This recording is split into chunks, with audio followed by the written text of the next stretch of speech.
You're all extremely successful, and I'm very happy to see that. What I would like to know is, to what do you attribute your success? Did you always have that inside you? Was it yourselves? Was it your education? Was it your family, your background? And how do you get women to go on after university, after medical school or business school, to achieve goals like you have?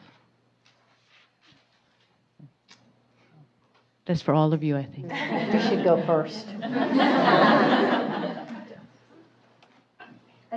When I think about how did I get where I got, that so much is attributable to being able to take opportunity and being maybe confident enough to take risk and take opportunity with enough self-belief. Where does the self-belief come from? I think that's probably a family more than anything. For me, when I reflect back, I think I had a father who wanted boys, got girls, and said, well, we'll treat them like boys. And in those days, for a man who grew up in a very tiny town in Scotland, there was a difference between the way boys and girls were raised. And I had parents who had left school at the age of 13, and neither of them had any, further education. But they just believed. They took risks. They were immigrants from Scotland to Africa. And so I grew up with the fact that you could make yourself, you could carve your path, you could accomplish things, because I saw that they had. And so you weren't defined. You weren't defined by, what's on your sweatshirt, which school you went to. You aren't defined by certainly how much money you had, because we didn't have any. But one thing my father always said is, you can do anything you want. And if not you, then who? And I still say that to my children right now, if not you, then who? So if you want something, go after it. And I think that gives you and then you try and okay, you have some success with that, and then you try again.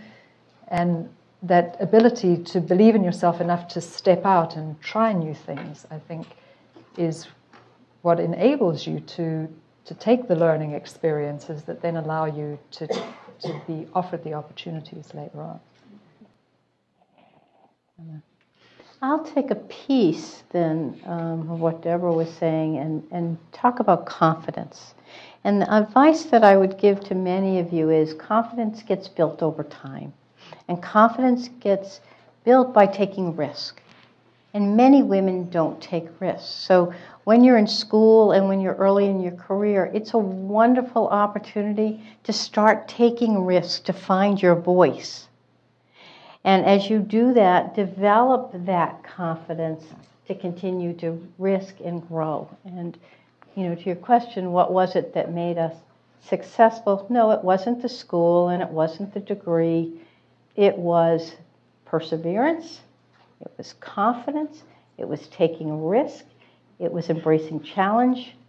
It was all the inner qualities, and those are the things, as women, I have a daughter, I have a son, but that's what you want to encourage, is that risk-taking and behavior and the ability to persevere, because it's not easy. But frankly, some of those failures or challenges you experience, I think, actually make you grow and make you much more successful in the long run.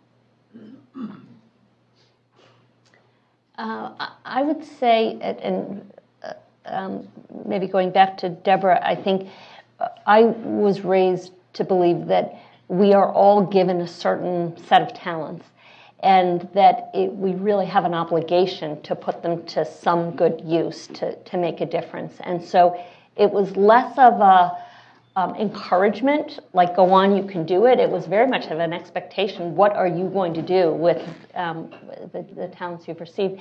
And I would say I'm also one of only girls in my family, so there was no gender bias in our house. We cut the grass and we painted the house as well as cleaning the house.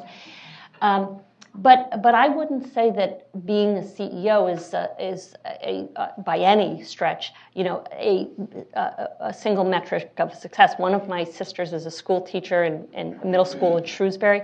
I think she's phenomenally successful because she is such, and I'm from my grandmother's a teacher, my mother was a teacher. I think there's few professions that I have as much respect for the impact that you can have on other people's lives. So I think for all of us, it's whatever talents we have and finding the best way to use them, and they will take us all and everybody in this room in different directions. But as long as you're living up to, those gifts that you have, I think that's success.